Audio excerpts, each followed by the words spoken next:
Hey everyone, this is smpratte, and it's time to answer the 3K Q&A questions. I really appreciate all the questions that were submitted. Honestly, I'm not pandering whatsoever. I could probably make at least 10 videos on this content, quality content. Really appreciate it. So sit back, relax. This is pretty much going to be an individual podcast. I'm going to fire through these, and hopefully there's something here that you enjoy. So starting with the first question.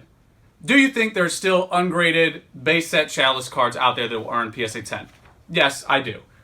Obviously, most people want to know how many. I would say a handful. I would categorize it as something that's a once-in-a-blue-moon scenario. It's not consistent. It's not something you could, form a business model around, and it sure shit isn't replicable. It's going to be very rare, but yes, they will exist. The oldest stuff is going to be very small incremental growth over time. We've already seen this drop off. We've already had the drop off for the 10. So yeah, it's very rare, very scarce scenario. And the next question, the follow-up question, how many first edition base boxes do you think are out there in circulation? I can't put a number on that, but to give you some metrics, over the 12 years or so I've participated in the market, there's never been a hoard. A lot of people speculate, where's this hoard? Where's it at? Gary, we all know Gary had that case. He publicly displayed it. But that's pretty much the pinnacle of quantity that I've seen for first edition base. And so if your hoard is a case of boxes, that's not a hoard.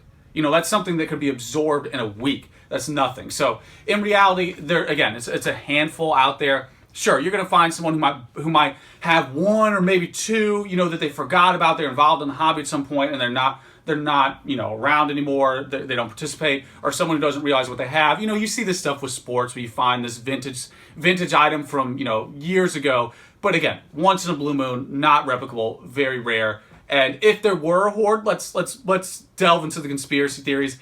You would see it today. I mean, if 50K isn't enough to bring out those boxes, I don't know what it takes. So I've never seen it.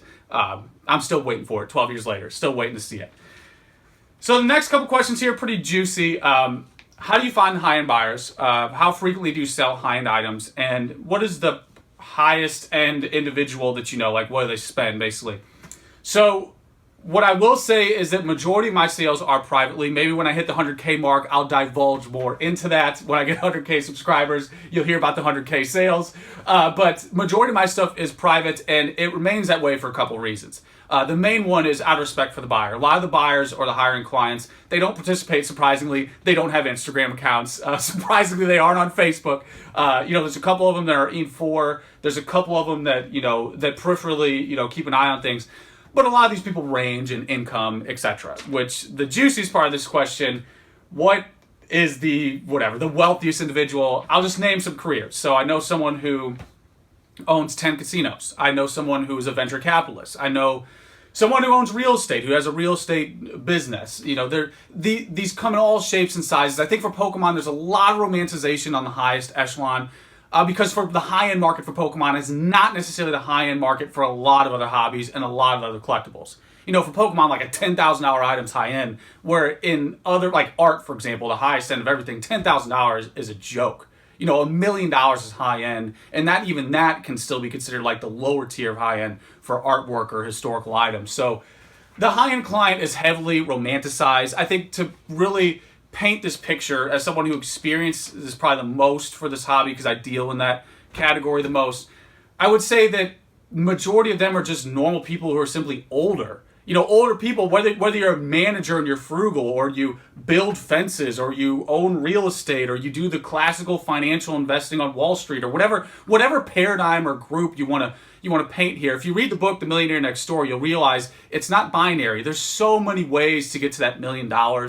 It's not necessarily through being lucky, being born rich. I mean, being hardworking, consistently saving, and working like a managerial position. You can probably be a millionaire when you're 50. It's not that difficult. You're going to have to cut corners. Sure, there's an element of luck of staying employed and health issues, obviously. But at the end of the day, it's something that there are so many out there that people really just don't understand Pokemon, because the main group is still young and they don't understand what an economic identity means and how it's nuanced and how a millionaire is not this magical thing. It's something that is attainable through consistent discipline. So that's my take on it. One other thing I'd throw in there is that a lot of the people romanticize me with the Illustrator, which is funny because I don't really think about the Illustrator that often, but a lot of people see me with that card out of association, so that explains how I meet a lot of these clients. A lot of people funnel in naturally because they know I'm the Illustrator guy, the trophy card guy, so they naturally funnel in, if that makes sense.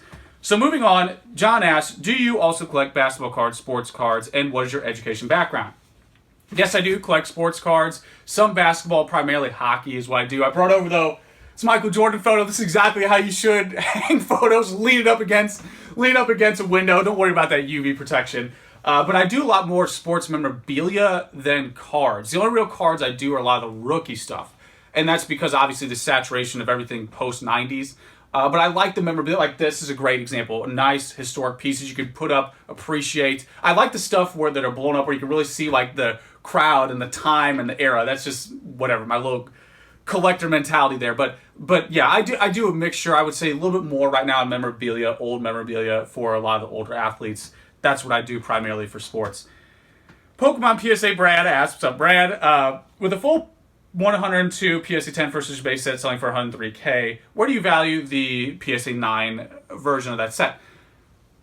Tough to put a number on, but like I mentioned with the shadowless stuff, there is that fall off. We already see it for the 10s. We've already seen the fall off, and by the fall off, I mean just a nosedive, like a jumping off a cliff for availability. If you think like 2 years back, okay, I think I could pretty much buy almost every WotC set 2 years back complete on eBay at any time I wanted. Where today, there's certain ones you still can buy, but like E-Series or Neo Destiny, for example, these just never appear anymore. And if they do, it's once in a blue moon. So I think that's a good example of the pitfall that I'm talking about, just the jumping off of the cliff.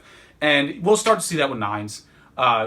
With this 50K box with first edition base, that's going to be the best way to like pull out the remaining amount of sealed product. But once most of that is gone to where it's like a once in a blue moon pack listing or something, you're really going to see the 9 start to increase in value. It's just all about availability and market demand, sustainability. But I can't put a number on it. I would just only give you that example of once you see that drop off like we did with the complete sets and things like that, that's when you start to see the drastic change in 9s, which you've already seen for the holo cards because of that pattern mentioned, that pattern of availability. Because there's something available, it's like, well, I have to get the PSA 9 if you want that condition.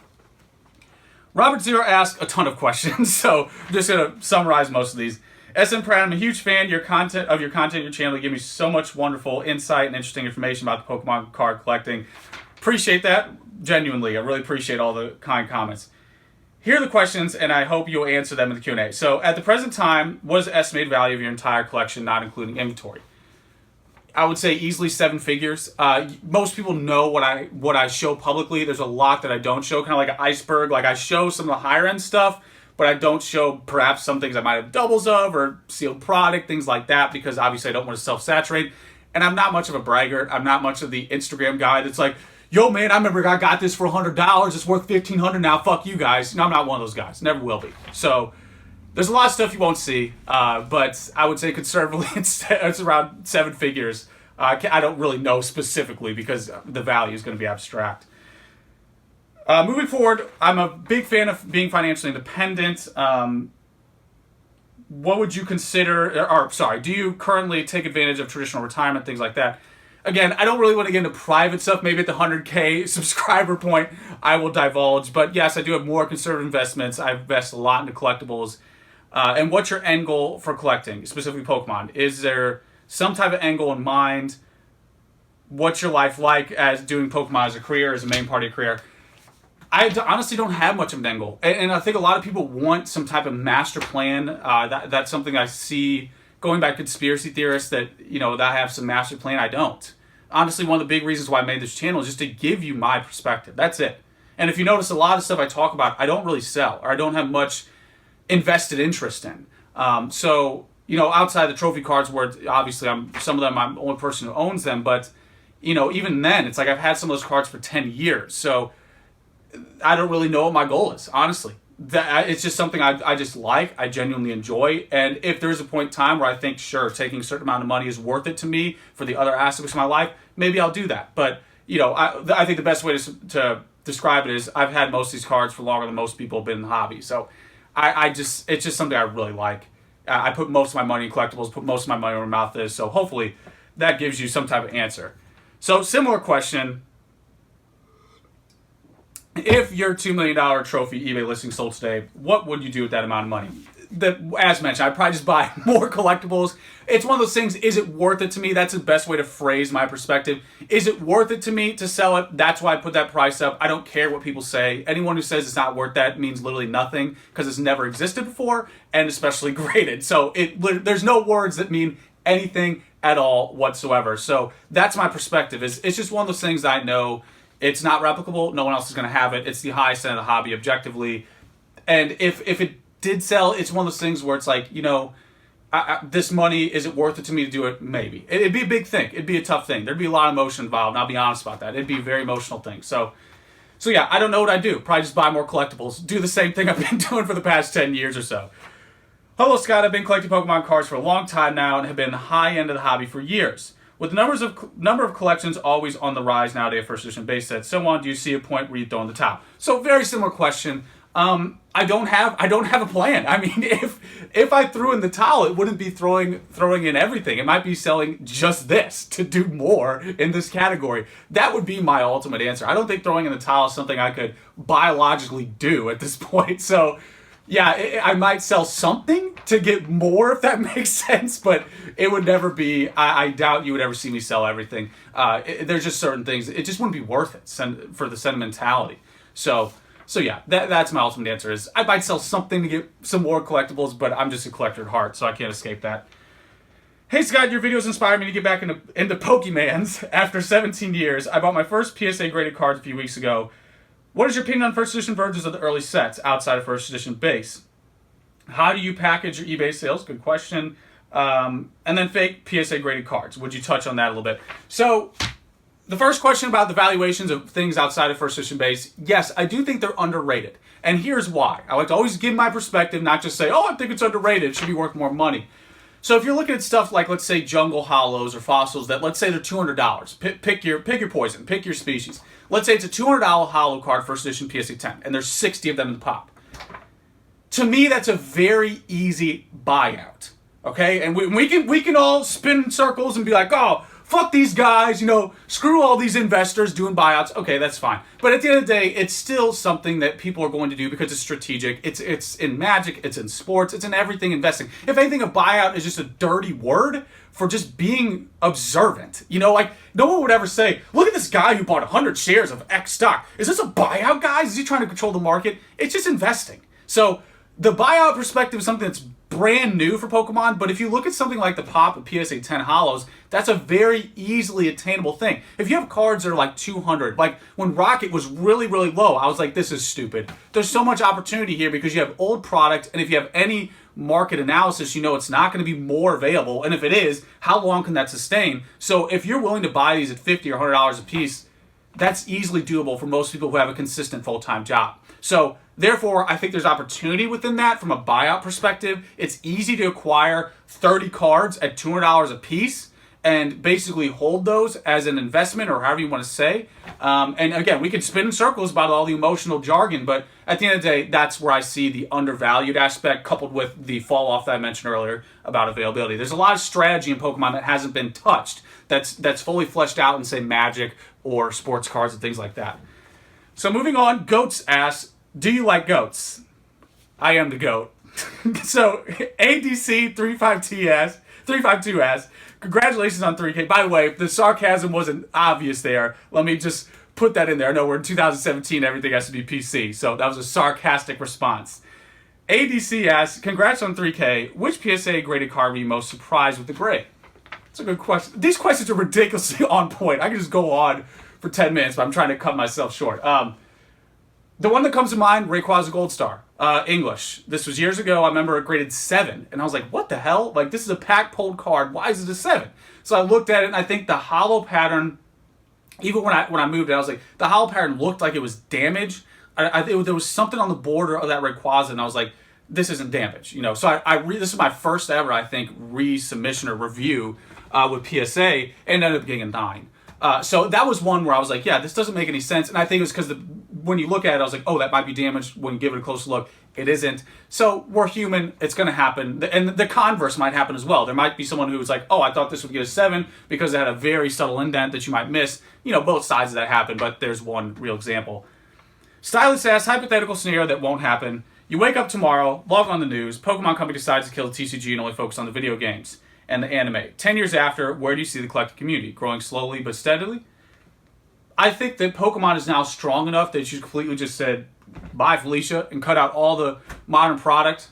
It's going to be fine. Because you have a majority of the people now that are invested or that participate on a serious level, that, like even me, myself, I just do mostly older product. It's very rare. Like I have stuff that's newer, obviously, but it's maybe 5% of my inventory or, stuff that I buy regularly, not only in quantity, but in value. So it's something where the old market is just such like a friggin' Hemi engine. It's just the core of the hobby. And it's like going back to the availability thing.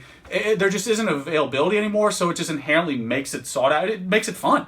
Makes it a challenge. And it's an organic challenge. It's not a contrived one where it's like, let's contrive this and only do like 1 out of 50 with a Charizard patch and a signature. It's not that element. So it's very organic. It's very pure, if you want to say that. So I think the old core is really what the hobby is based around for the TCG collecting aspect.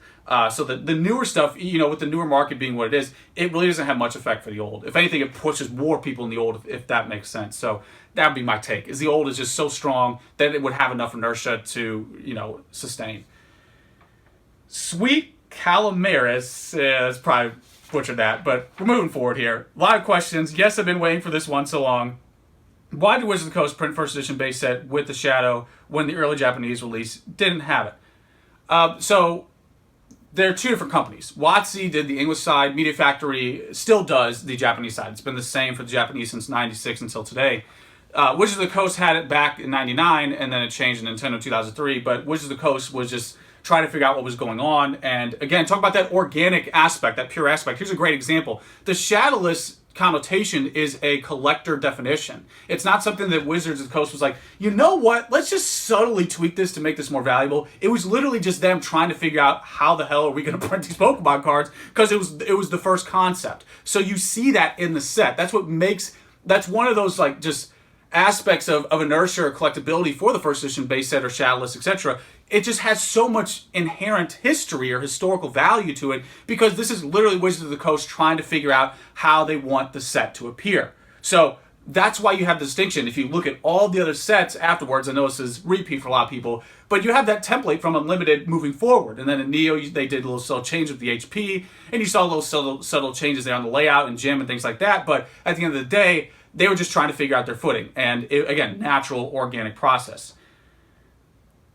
So moving on, asking, what is a good alternative to eBay for purchasing PSA graded cards? Nothing. There isn't one. Anyone who submits and says that any of these hole-in-the-wall sites are better than eBay, it's objectively incorrect, and it's completely terrible advice. I'm not doubting that you can find a PSA graded card or a base box or some great collectible or collection on Craigslist or whatever shit avenue you want to talk about. But Craigslist is known for anonymous hookups and massages and just buying cheap crap from people in person, and with the low probability of having some felonious crime occur.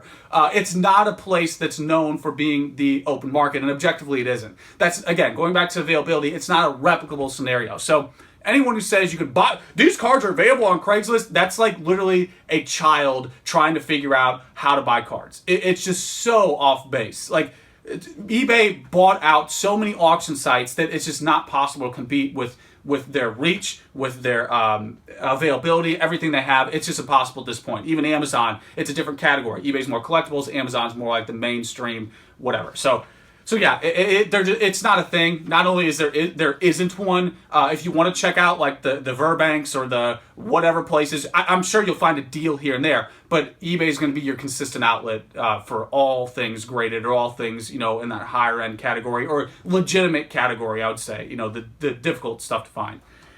So Mr. Dale, this is the person who probably has the hands down nicest comments in my videos. Every time I see Mr. Dale comment, I'm just like, today's going to be a good day. It's going to be a good day. So, Mr. Dale asks, what do you think about the recent 1990s surge with Pokemon, Magic, Yu-Gi-Oh! Making a comeback? Are we in a nostalgic bubble? How are the markets going to fare after this period? Has anything caught your attention recently with the prospect of future investments? Thank you for your time and your content. Huge fan of your work. Dale. Huge fan of your comments, Dale. Really appreciate it. Bubble's a dangerous word. I think, when you ask a question about bubble, a lot of people just think, okay, is it going to be a pitfall? And let's look at real bubbles, like big bubbles, like the housing market. Are houses gone now? No. Did houses go to shit? Sure, relatively speaking. Did they go to zero? No. Have most markets, to almost all modern markets, gone to zero ever? No.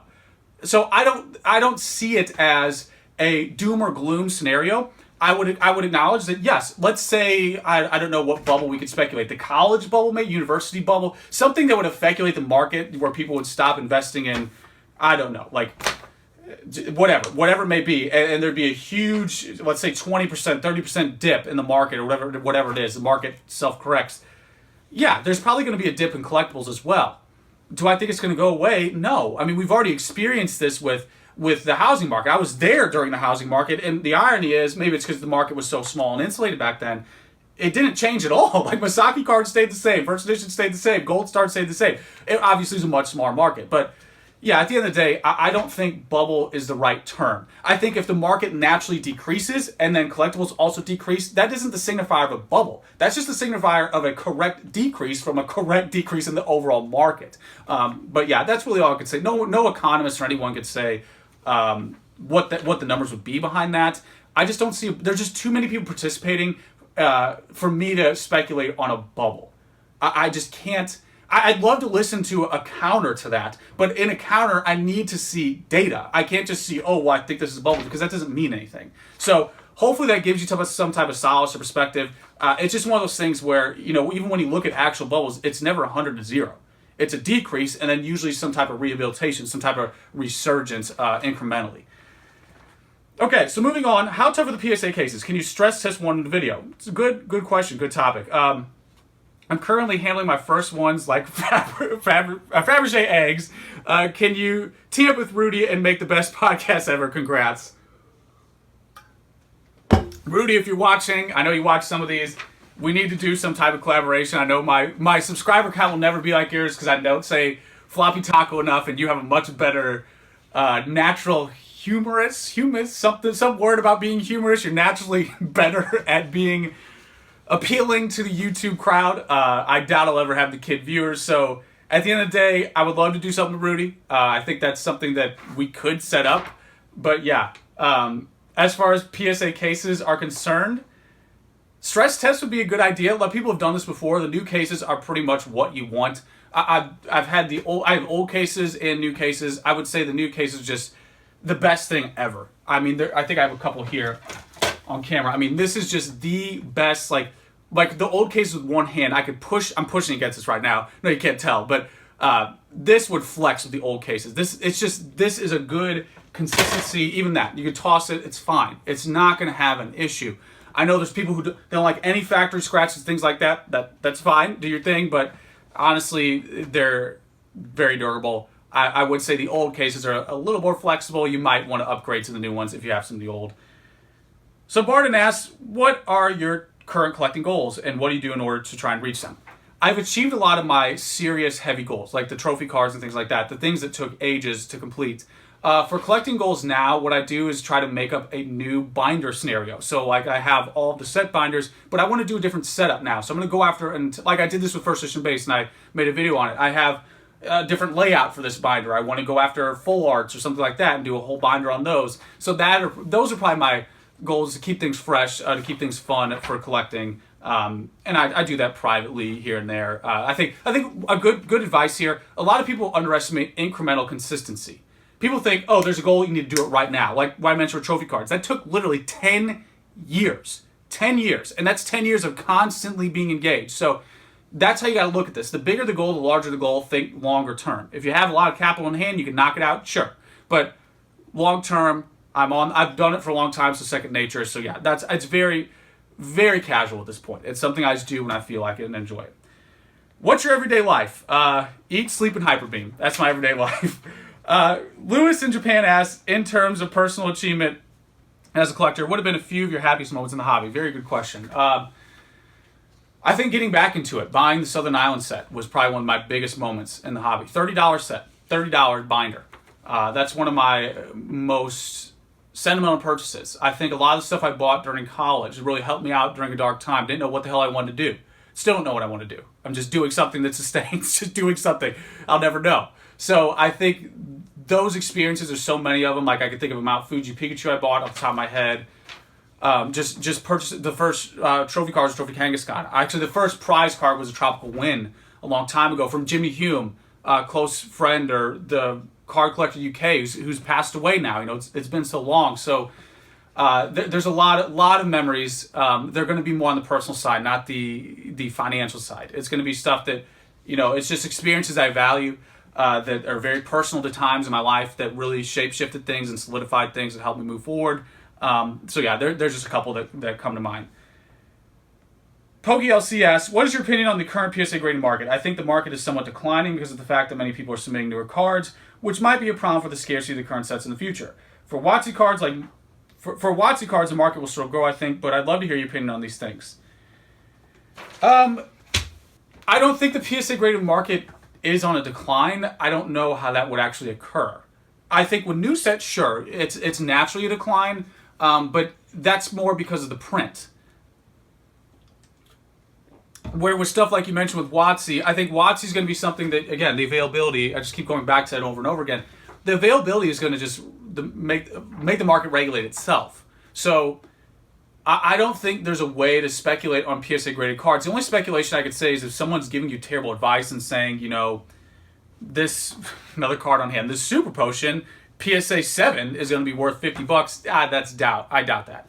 Maybe someone who's completing PSA 10 or 9 set, there's definitely value there. But yeah, I mean, outside of people who are just putting in terrible grades, like cards that won't increase in monetary value, they're very common, like an energy card from Burning Shadows. I mean, that's not going to have some crazy value to it. So outside of that, I don't see anything. As long as the availability is limited, even with the new cards, I still sell hyper rares. I still sell full art. Sure, they don't fly off the shelves like a first edition base item, but I mean, they still sell. So even with the increased print and the increased competition, I would agree there's more people grading today than 3 years ago, and you've seen an effect from that on the newer side, but it's not to the point where it's a drastic fall off. It's a decline naturally because of the exorbitant print.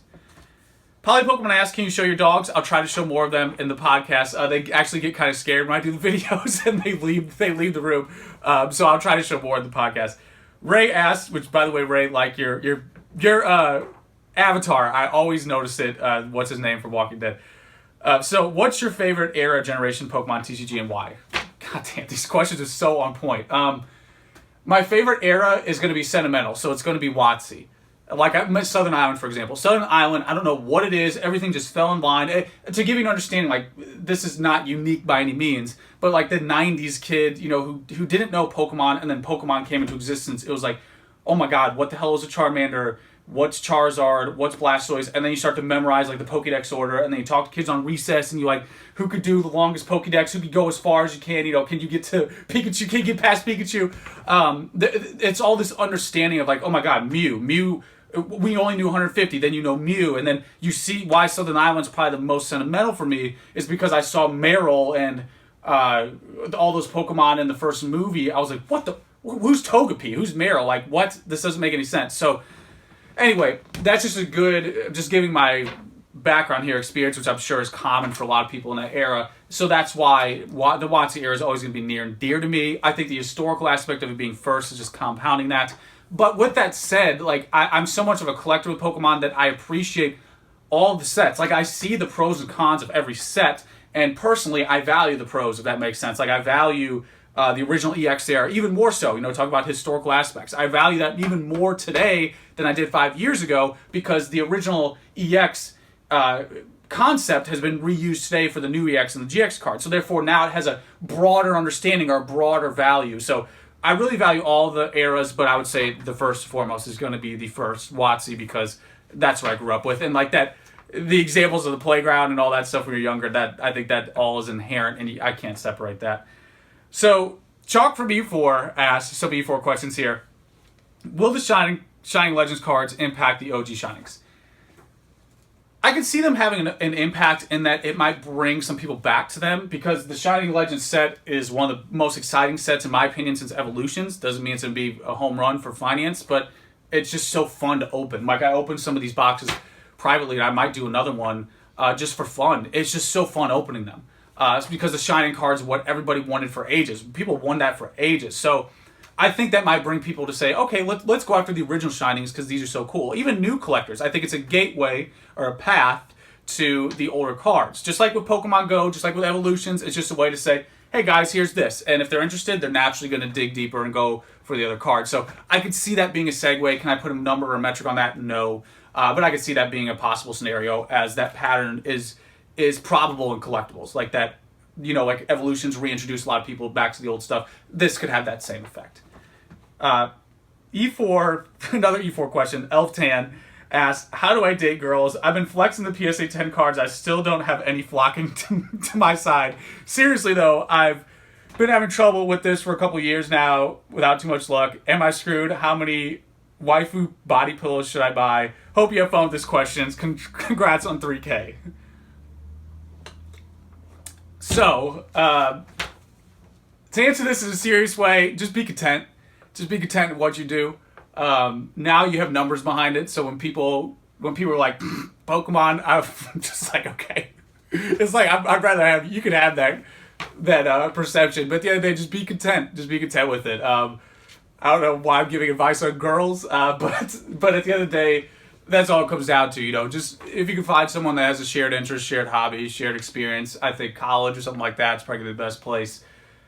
But yeah, the girl you want, it's funny because if you start to have more money, you're probably going to attract more shallow girls. If you look better, if you're more fit, you're probably still going to attract shallow girls. So you're going to have that same dilemma no matter what. So again, being content is the compass there that's going to sift through the bullshit. So that's my best advice.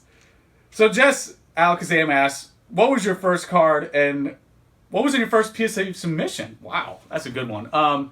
First PSA submission, I'd have to look this up, but I think it's Jungle cards. Actually, I know what it is. It's Jungle cards. I broke a Jungle box back then, and I put some first edition holo cards in there, and they are in a mix of 10 and 9.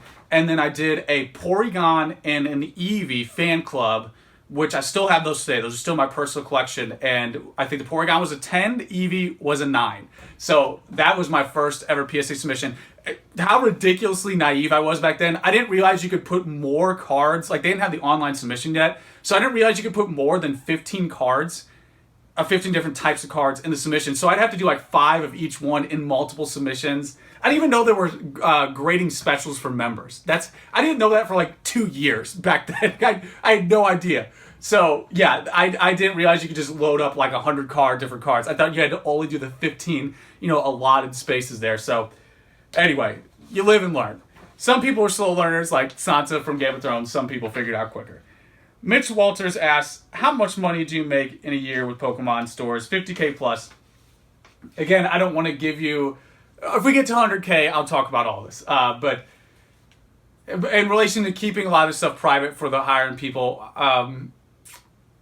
I'll just say that you can get a good understanding by some of my videos and how much I spend on what my rolling capital is. I'll say it's at least 5 figures. I'll say that, okay? I'm on average spending at least 5 figures a month on only collectibles. That's the average. So that's where I'll leave it. Everyone can speculate on the rest. But again, if I get to 100K, if I catch up to Rudy somehow, make some floppy taco jokes, then I'll be very, very transparent about it, because then I'll actually be a YouTuber rather than just some guy giving his opinion.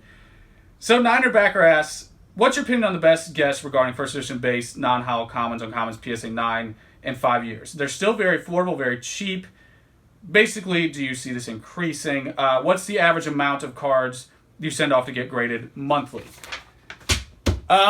As for first edition base, this has been somewhat answered already. Yeah, I think the prices are extremely attainable for the non-holos and 9s. They're stupid cheap. I mean, I don't know what other metrics people need. Just show me where the pack availability is. Just show me where that exists on a consistent way, and then show me the price point. Because I think if anyone thinks a pack is under $1,000 at this point, okay, good luck. I don't see that. I don't see a recent sale like as I'm making this video where that occurs, especially in a consistent way. So I don't know where the availability, again, going back to the availability drop off, I don't know where it is. So yeah, 5 years, I definitely see it increasing. I don't know how much, but yeah, I think it's stupid cheap now. And to be even more transparent, I have a lot of 9s. I have 10s, obviously, but I also have 9s.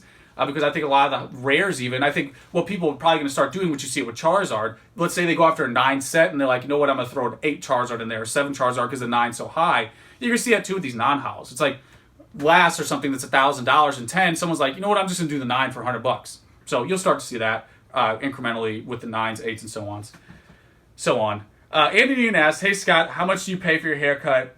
P.S. You're a cool guy. Thanks for that, Andy. Actually, this is free. I'm so much of an entrepreneur, I cut my own hair.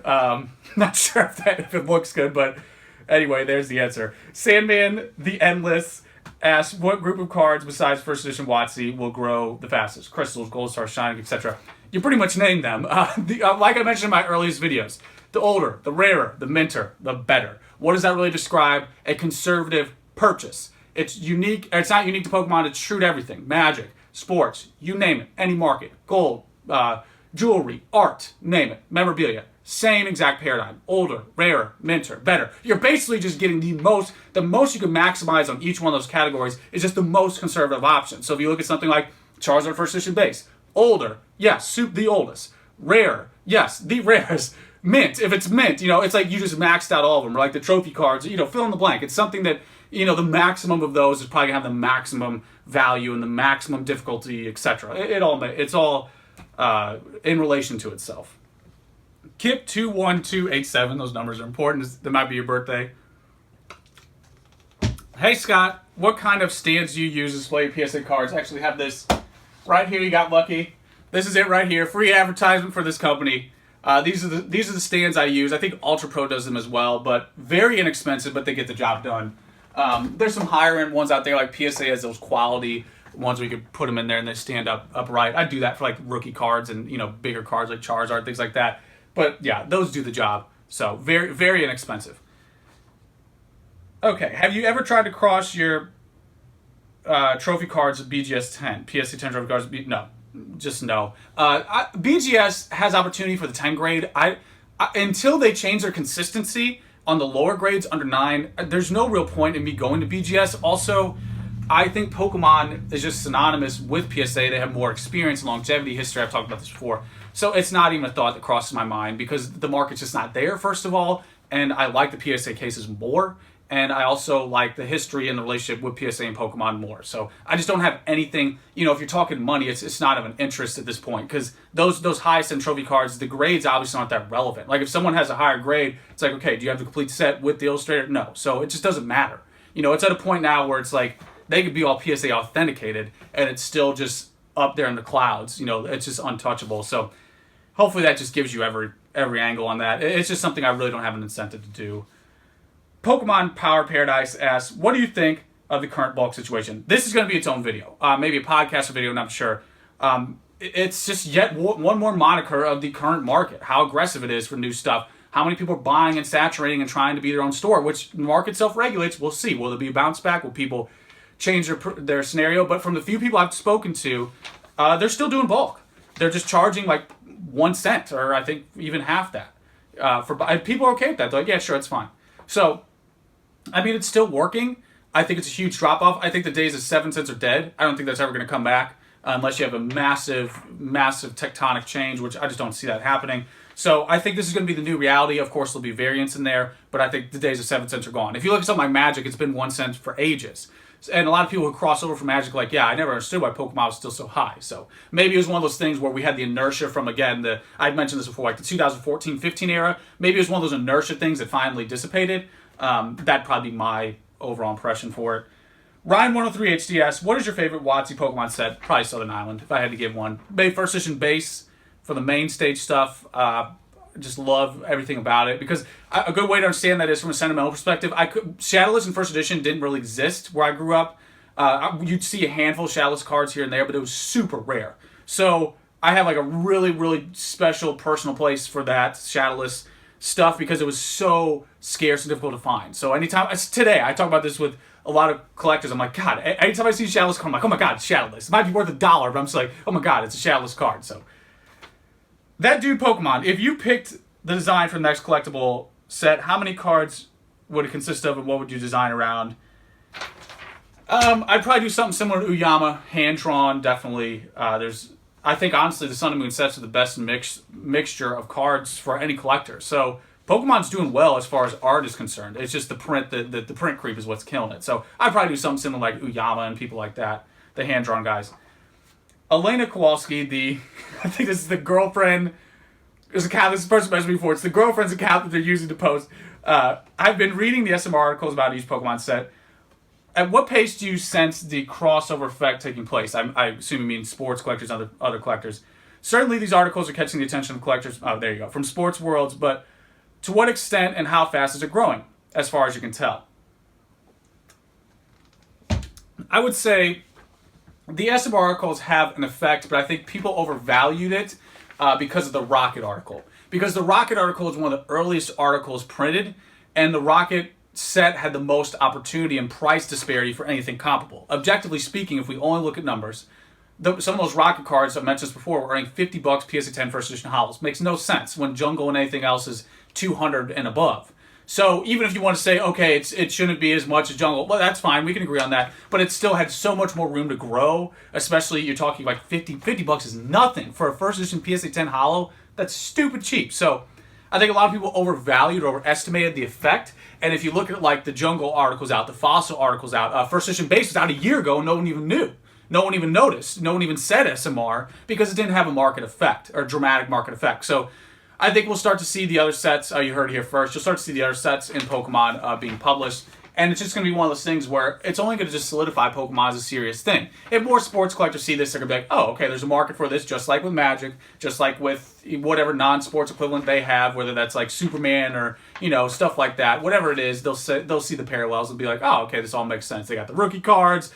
They have all these parallels of sports. So I think that's the biggest benefit takeaway, just legitimizing the hobby, which is the only real intention I want with those SMR articles, is just to say, guys, we've been out here for a minute, and we're doing it bigger than anything else modern comparable in this time frame. So just let us get some of that respect. Let it be known that the Pokemon collectors are out here just like sports cards. So Pokemon Hollow asks, PH, what hard sleeves are the best? I always felt the Pokemon sleeves are the best with the silver inside. Oh, okay. I think you mean like the proper like deck sleeves is what you're talking about. Yeah, I think the Pokemon sleeves or the Japanese equivalent Ultra Pro deck sleeves, I use those for a lot of my binders.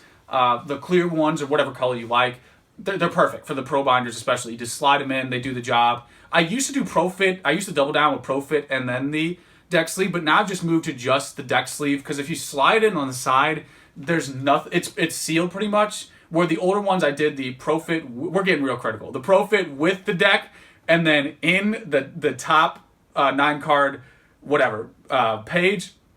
So with the Pro books, since you put them in, you insert them on the side. A deck sleeve's fine. So yeah, you pretty much answer yourself. The Pokemon sleeves are good. The Ultra Pro sleeves are good, okay? And you really can't go wrong. Anything that says deck sleeve, it's going to be durable enough. You really won't add damage unless you get angry and rage quit on your cards for some reason. So Primal Lugia asks, what is your favorite anime? Gotta say Pokemon. I would say DBZ. I'm not a big anime person. One Punch Man, that's a recent one that I really, really like. When the hell is season 2 going to happen? I would say One Punch Man from the modern stuff.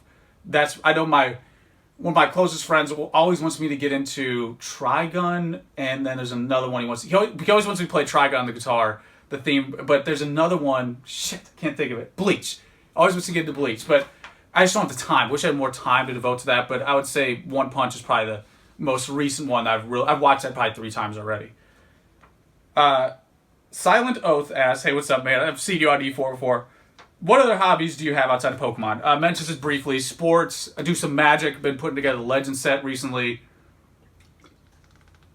Vintage Magic sets. Sports, rookie cards, memorabilia. Everything, really. Honestly, everything. It's hard to find something I'm not interested in. I would say I'm not big into Yu-Gi-Oh! There's one to say. If I'm not big into Yu-Gi-Oh!, get ready for this. Get ready. I think some of the cards look like they're cut out of cereal boxes. And I know people who grew up with Yu-Gi-Oh!, they have that impression like I do with WotC, so I respect that. But yeah, it's just because I didn't grow up with it, so I don't have that development, if that makes sense. But pretty much everything. Even with the Yu-Gi-Oh! Stuff, I still know like the bigger cards or the main cards. But I dabble in a lot, just a ton of stuff. Historical stuff's really what I'm getting more into because I like the story behind it, not necessarily the monetary value, if that makes sense. Like the memorabilia that has a historical significance to it. Tyrannotarts, all right. Why don't you have custom thumbnails for your videos? Because I spend, literally what you see right now is pretty much all the time I spend on a video. Some of them are a little bit quiet, so I have to enhance the volume. I have no idea what it takes to be a YouTuber. I just can't devote the time. This is why I started the Patreon, things like that, is because YouTube literally, if you quantify it, literally I lose money doing YouTube videos. That's the best way to say it. If I put this time into, this is full of cards I need to scan and list, they'll probably never happen. Or there's PSA cards I need to scan and list. There's so much that I need to do on a daily basis. So YouTube eats away from that. Therefore, it inherently loses money. Even with the people with Patreon, I can't thank you enough. I mean, honestly, like, genuinely, it means a ton. Like, just the sentimentality of it, the sentiment of it. Even the people who put $1 in there, you know, it means a ton to me. Because from a pragmatic perspective, I'm literally losing money doing it. Like, the amount of money, or the amount per hour, if you calculate that, on these videos, it's always at a loss. So therefore, I don't invest much time into it. Like I said, if there's that 100K threshold, I would put more time into it. I'd maybe even hire someone or get someone to do that type of thing.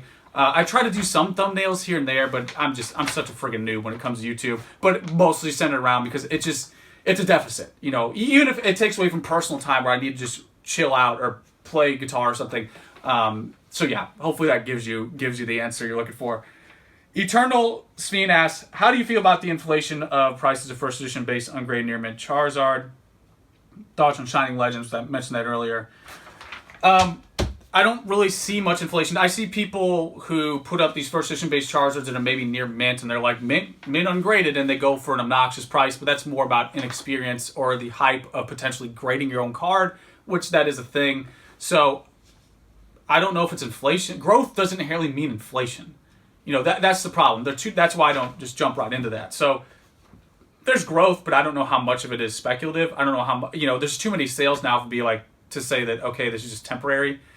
Give it a couple years. I'll have a better answer. You know, if the growth keeps having this meteoric rise or this skyrocket, then I'd be like, all right, this is accelerating insanely fast. But going from 5,000 to 20,000, you know, from a card, the rookie card of the hobby with the scarcity it has and the rarity and the significance, etc., and the amount of people that have come to the hobby, it's not that crazy to me.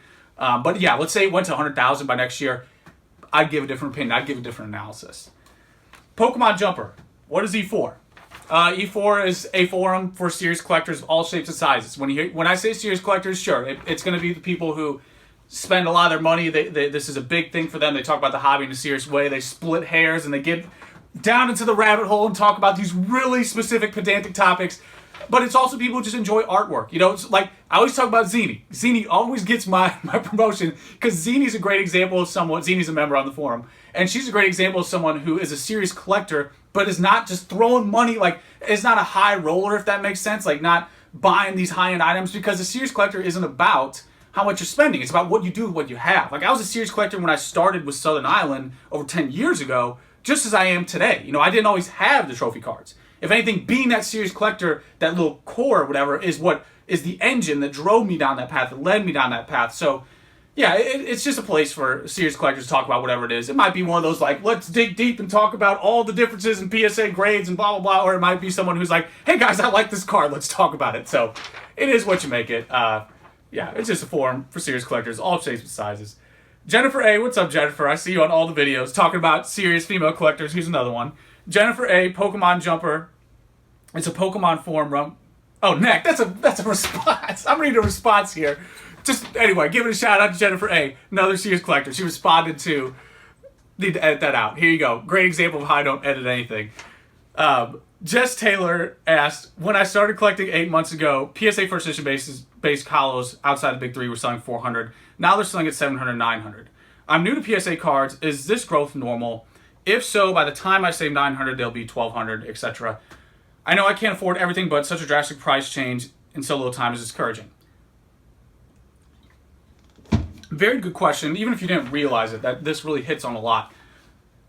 First of all, the growth is happening because a lot of people are re-entering the hobby, which is the natural circle of collectors. Natural circle being, you grew up with it, you come back into it later. The 80s baseball explosion, which even if you want to say, oh, the baseball bubble, call it that, that's fine. Are baseball cards worthless? No, they're the most valuable cards, period. No one comes close. So let's look at that. The natural circle of a collector, the people who grew up in the 50s, 60s, they came back when? In the 80s. You know, it's cyclical. You come back and buy the things you couldn't buy back then, maybe, or something, maybe a better version of what you had. So you're going to have a lot of competition for first edition base howls, period. And I wouldn't use that as a metric for being disappointed. That's just one, that's the main stage set. So moving aside, there's a lot of these cards are so affordable. Even with the first edition base, just get the lower grades. There's nothing wrong with that. You know, people who want to get a complete set, here's a little anecdote from sports. Sports has an average of your set. So like the Gretzky rookie has one, I think maybe two now, but regardless, it's like you have one of this card that is never available as a 10. So therefore, you're always going to have a 9 at best for a Gretzky rookie and then below. So therefore, if you do the 79 OPG set, you're going to have an average grade of like a 9.12 or 8.76 or something like that. So you'll start to see more of that in Pokemon. Even if you got all 7s, like who gives a shit? It's like a near mint copy is a 7. Like when you go to stores and it's near mint or played, near mint's like the best condition they offer. That's a freaking 7. So Pokemon's been spoiled with the availability of 10s and 9s. So therefore, that's going to be like with availability again. That's going to go up in price. So just get the lower grades. That's my advice. Or do binder. Binder collections are so inexpensive, and you get the same enjoyment. So if you want to go the grade route, just go lower. I mean, there's no way around. It's just the market. Like you can't. Like I always say, one person can't change the market. The market self-regulates. Even like with what's his name, Unlisted Leaf, temporary spike. What happened with the Festus? Market regulated. Prices came down. So. I mean, it's just the rarest, most important set, whatever the scarce is, so it's hard for that to decline without some change in availability. My advice would be lower grades. Tanner asks, what kind of music do you listen to? Everything, I would say, very light on country. I like country blues. Steve Ray Vaughan, go into like the older stuff. Anything with guitar, country blues guitar, I like. But mostly, like, okay, guitar stuff, Buckethead right now. Listen to a ton of Buckethead. I play a ton of Buckethead. Steve Vai is always going to be the best in my eyes. I'll play Steve Vai, Satriani. He's a big one. Yngwie, all those guys, all those metal guys, or whatever you want to call them. Van Halen. And then rap is probably going to be around the high school era. That's where it starts and stops. Some of the new stuff I listen to. Oh, EDM. I'll do EDM as well. I've listened to Tiesto since high school. All the older guys like Paul Van Dyke, Oakenfold is not really around anymore, and then newer stuff like, I mean, Avicii was there for a little bit.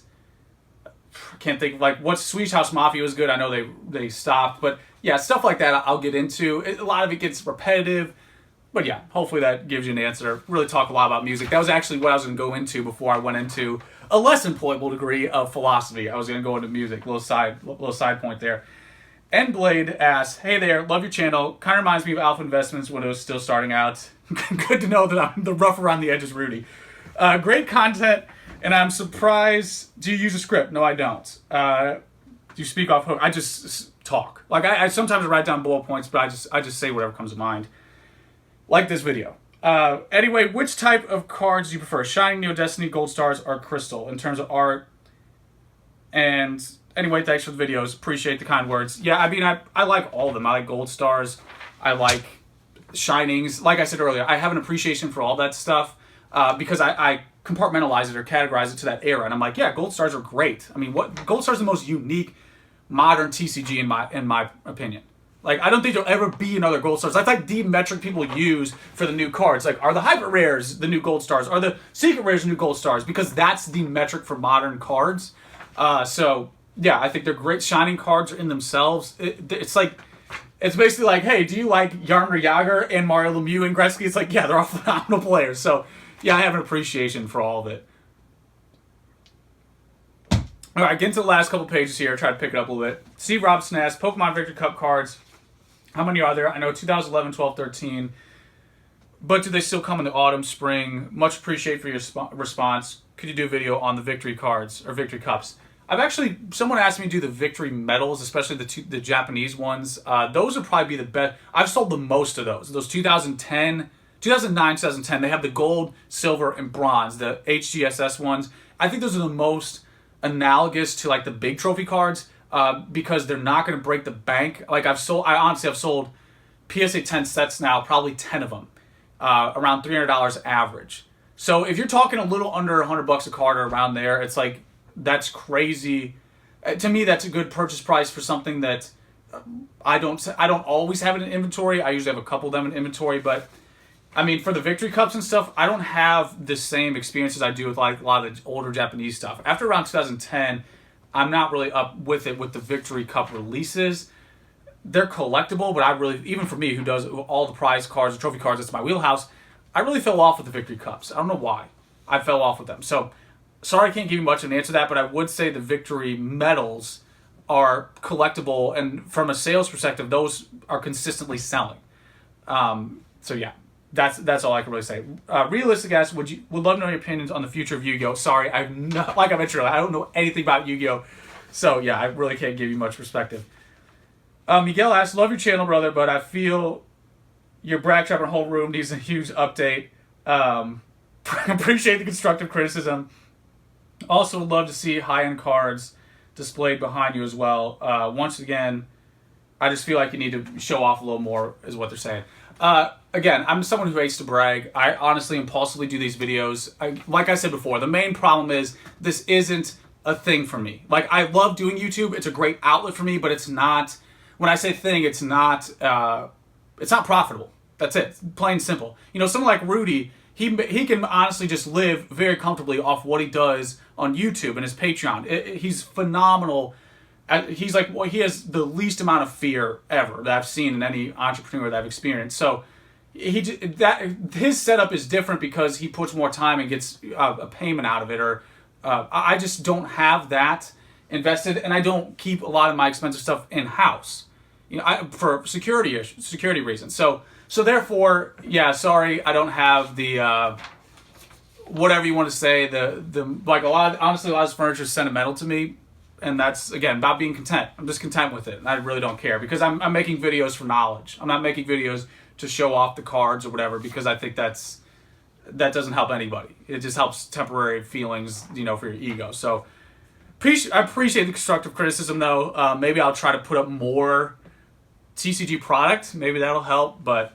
Anyway, the videos are just meant to be... I even thought about completely cutting out me doing this and just talking with headphones directly because I think people just want to hear the thoughts. They're not here for the peripherals. So, Nicholas Storm Breath asks, is there a trusted source you know of where I could send cards I want to get graded? I don't want a membership, but I have a lot that I want graded.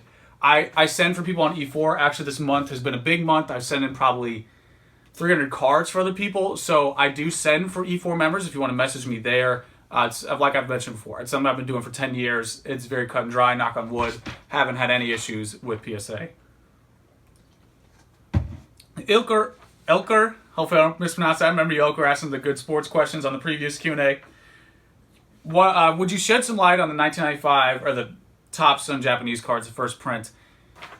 I'll try to make a video on them. They're not something I really specialize in because we're in the dark on print. That's the thing that always bothers me with those cards is I don't know what the print is. You know, people are like, oh yeah, the blue backs are the first print, which I think is considered to be true. But like the greens, I don't know the print on. I've heard a lot and seen a lot that gives me mixed impressions. So that's why I don't really talk about it. But yeah, maybe I'll try to figure out something. But sorry, it's one of those things that's like a niche that I don't have. There's just not enough information. Like WotC, I can tell you all the prints, or I can give you a good understanding of first edition versus unlimited. Where this, it's just in the dark because I think they just did it like, oh, okay, we're just gonna print it, and we're not, you know, it's a non-TCG subset, so therefore the information isn't available. Okay, next question. Congrats on 3K. I've been invested in a case of Pokemon boosters from Primal Clash to SM1. Would you recommend holding on to these boxes to accrue in value? Thanks for all the videos, man. Stay sexy. It's a tough one. Anything that's been reprinted in this modern post-2015 era, it's probably not going to have much growth. I mean, that's the unfortunate answer. Don't want to beat a dead horse because I've talked about it in many videos, but yeah, anything with that reprint, it's going to take a long, long time to see growth. You can literally just put that money into a stock that pays you even a 4% dividend, and you're going to make much more than you would on your boxes over 5 years. So, next question. Hey, Scott, thanks for the videos. Apart from your Pokemon business, do you develop any other side business, financially independent? You look like you're doing well. Apparently not, the other guy with my... need an update on the background here. I'm interested to know if you do more and in which domain? Again, been asked multiple times now, but yeah, I do other collectibles. There's other investments I do. If I hit the 100K threshold, I'll divulge more into that. Or if I make some big sales, like 7-figure sales, I'll really divulge into it. Okay, sorry. I had to skim through here. Zach asks, what's your favorite set to collect? Southern Island, probably. WotC era. Do you have a favorite card in your collection? Damn. Yeah. Tropical Wind comes to mind. This one, Tropical Wind. That Tropical Wind series, I just love it. Just love everything about it. Its release, history, the uniqueness, its side decks and all of them. There's just so many. Big and small. Each category has its own card, so set cards, there's so many. God damn. Yeah, it's just not possible. Like, I enjoy too much of it to just say, here's one. But if I had to think of, like, one era, maybe the Tropical Wind. Something about the Tropical and the Southern Island. Something with that just reels me in. Joe King, do you think Pokemon will ever die? If so, will the cards be worth more or less?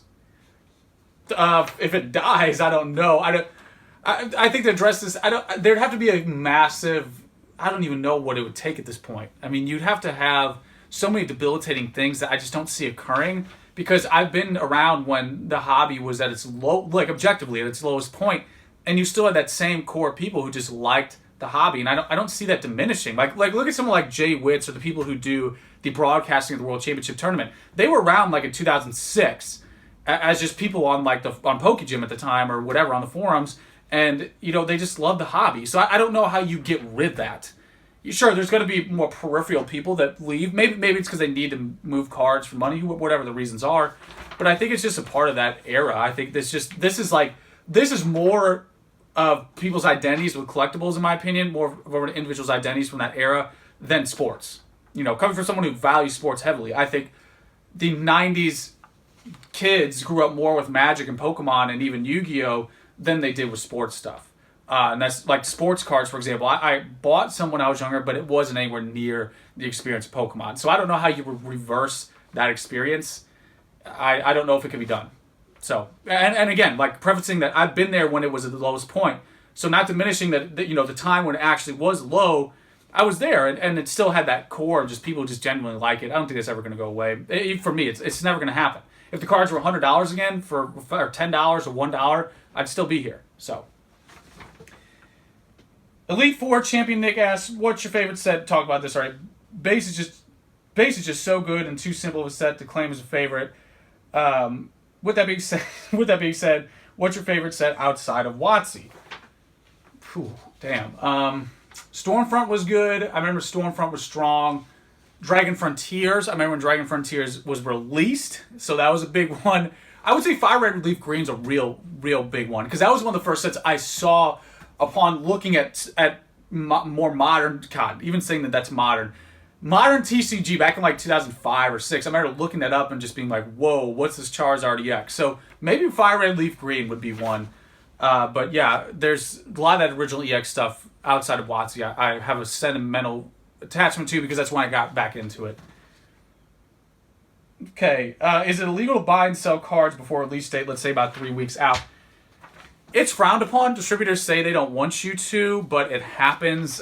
Today with the Wild West, it's crazy how it's become the Wild West for new product. It's just all up in the air. Like, pre-release is like not even a thing. Pre-release stuff's like late at this point. I mean,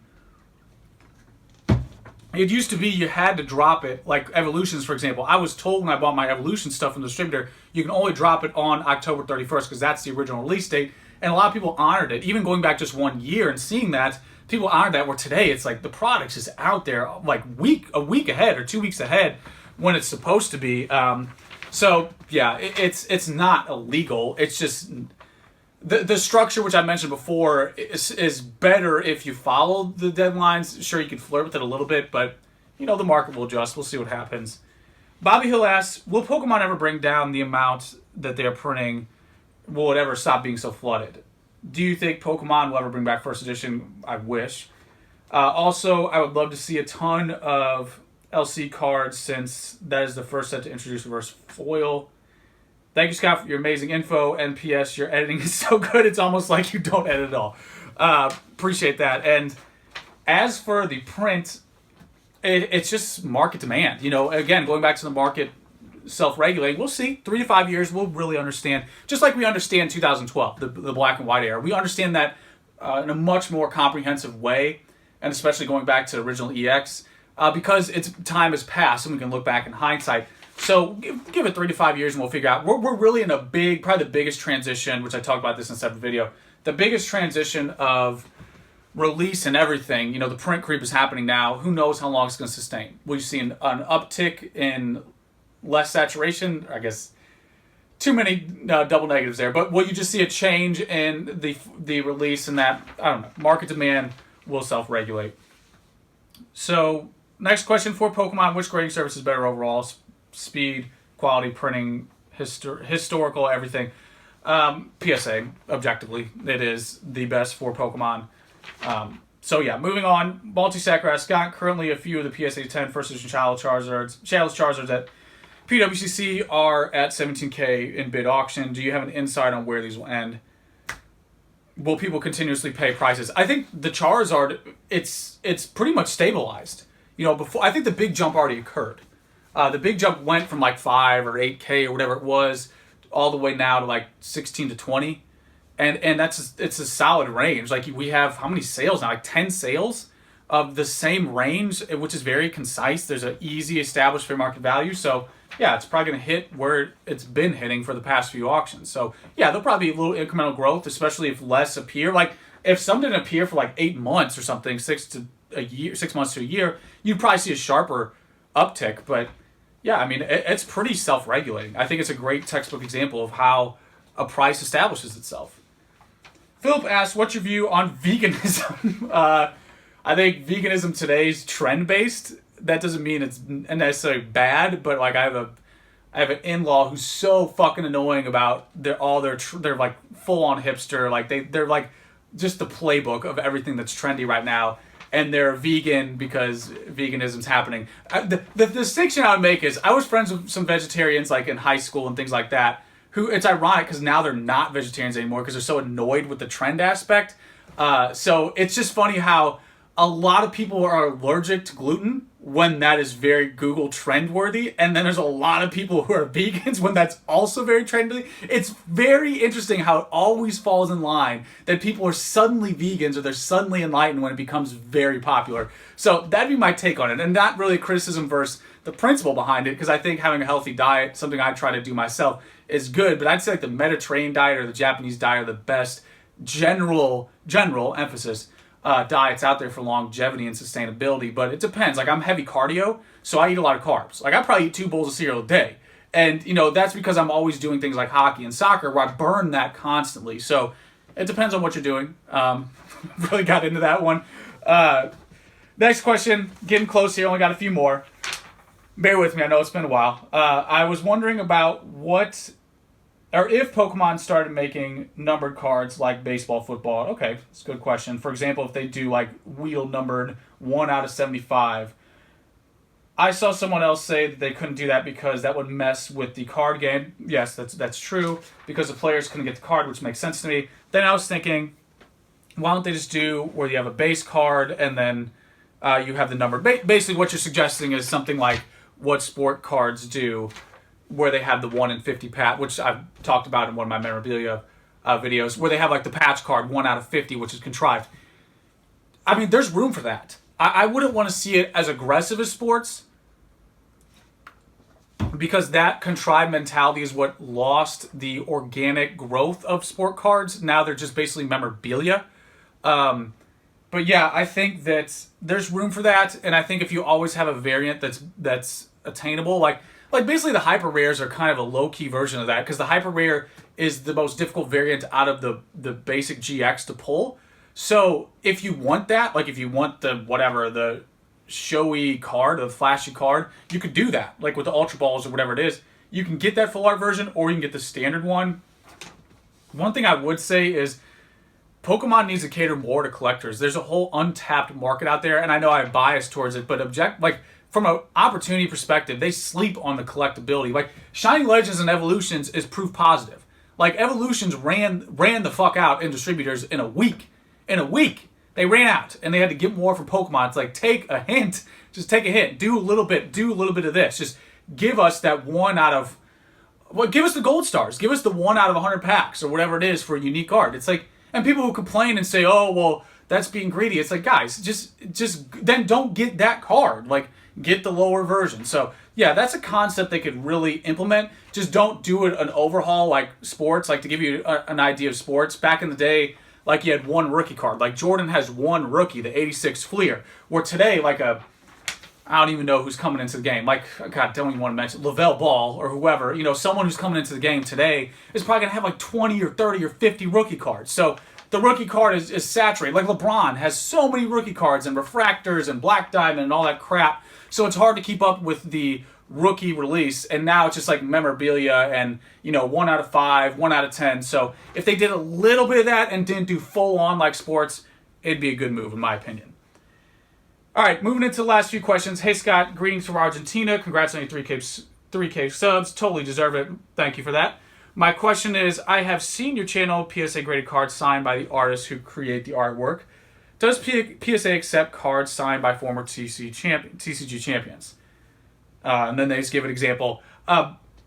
They do not. And PSA, which I'm glad they do their due diligence, but the cost of that as a collector, especially someone who can identify an authentic Sugimori or an authentic fill-in-the-blank Japanese illustrator, or even someone you get it signed at Worlds, a winner, they won't accept it unless they go through the process of getting all of the examples required to have a good database for that, which is what you want. You want a good database for that illustration. And unfortunately, because the Japanese typically, in this instance, the Japanese are typically very stuck in their ways, and I don't mean that in a negative sense, but the cost of that is they aren't going to cooperate as much. Where, like, let's say an athlete today, whoever it is, you could just call their agent, set up a signing, get some prints from them or whatever, and it's a done deal. Where, like, getting a hold of Ken Sugimori is tough. And luckily, Arita popped out in the past year. He came out of nowhere. Before, he wasn't doing signings like that, but luckily he did. PSA was able to authenticate that and get enough examples, so good to go. So it's a process. With athletes, it's easier because it's set up in a way where it's easy to contact them if you are the entity. But with stuff like Pokemon, it's much more difficult to get artists, and especially very, very peripheral stuff like winners. That's unless it's like a celebrity type, even then, like the biggest one like Jason Klaczynski or something, I doubt it would take a lot of work to get that to PSA. And what would be, if there's not a value or market for that signature, you know, why would it be there? So it's tough. I'd love to see it. I'd love to see anyone who has a position in the hobby have their signature on a card be valued, but I don't know if PSA reinforce that unless it's a big name and also they can get that database set up. Okay, last two questions. One's from Daniel. Who is the legendary Gary you talk about? Does he have a large collection? Can't find him anywhere. Thanks. Love the videos. Gary's I think his name's King Pokemon or something on... I should know his name. I know Gary personally. We talk every once in a while. He called me before he bid on the BGS 10 Charizard. We usually just talk over the phone for hours on end. He's the guy in Pawn Stars. He's the WotC guy, the guy who has the most boxes for the WotC stuff. He's the one who literally lived the dream of buying stuff in the 90s when it was released and just holding it all this time. That non-replicable scenario. I always use Gary as an example because he's a real-life thing that did the thing everybody talks about, and you can look at not only how rare it is, but how it's not replicable. But yeah, that's Gary. He's on the forum. He's not Zelda Gilroy. Sometimes he'll just give it to you straight. He's like in his 60s. He's very just pure American, like good old American entrepreneur. That's just Gary. He's a good guy. So I would say, like, people who take offense, sometimes he gives you that blunt whatever, but he'll talk to you, listen to you. If you reach out to him, he'll reach out to you, and he's very hospitable. So yeah, really pumping up Gary here, but that's who Gary is. Just look up the Pawn Stars guy, Pawn Stars, or on E4, he's not Zelda Gilroy. And then last but not least, my M Industrial asks, I've seen this name numerous times. Scott, will collecting football, as in soccer that is, cards ever get to the same strength as baseball, etc., or is there no future in it due to overprinting and very split printing distribution between the US, Europe, South America, and Asia? Very good question to close on. That encompasses a lot about PSA and the PSA market. why baseball cards are so valuable is more a reflection of markets, because baseball is in the US, obviously, and PSA is in the US, therefore the major market for all collectibles is the US. I would even say the major markets for pretty much everything is based around the US market. So therefore, something like soccer, football, even coming from someone who played it seriously and who values the hobby and sport, it obviously isn't popular here like the other main sports. So therefore, it's not as collectible. And they struggle with things like, my favorite player is Zidane.